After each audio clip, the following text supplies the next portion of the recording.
Et justement, nous allons entendre deux étudiantes qui sont lorraines et qui subissent cette éco-anxiété. Deux jeunes femmes qui souffrent, qui ont beaucoup de difficultés à se projeter dans l'avenir. Styliana Pev et Eric Bertrand.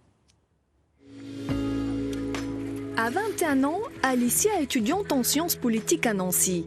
Son quotidien, entre la vie à la fac, les cours et ses amis, est depuis peu perturbé par un état d'esprit qu'elle ne connaissait pas avant. Je dirais que j'ai ressenti la première fois ce mal-être cet été, parce qu'en fait il y a eu des canicules comme il n'y a jamais eu, et j'ai vraiment senti une oppression très forte et où j'ai vraiment commencé à m'inquiéter et à me poser de sérieuses questions.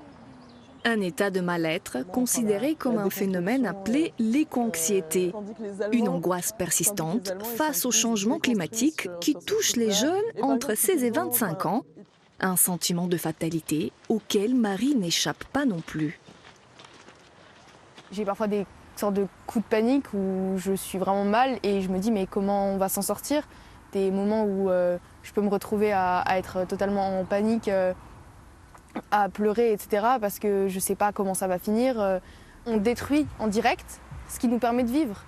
Et donc dit comme ça paraît exagéré, etc. mais c'est le cas.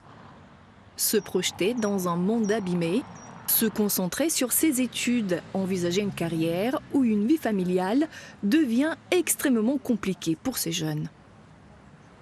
J'ai beaucoup de mal à savoir ce que je veux faire comme études supérieures parce que j'ai beaucoup de mal à savoir ce que je veux faire plus tard, parce que notre avenir à tous, toutes les personnes de notre génération et aux générations d'après, il est incertain et on ne sait pas ce qui va se passer et donc c'est très compliqué de se projeter.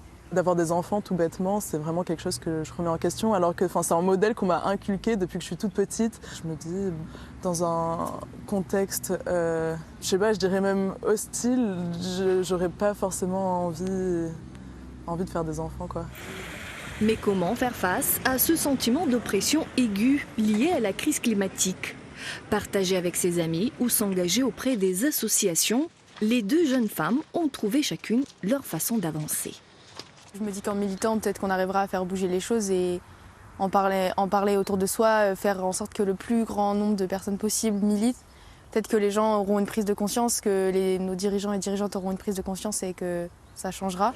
Le fait de voir qu'on est tout un groupe à avoir ce sentiment, en fait, tout simplement, ça donne une légitimité à ce ressenti, quoi, et se dire qu'en fait, on n'est pas tout seul, on n'est pas complètement bête ou fou de se sentir comme ça, quoi.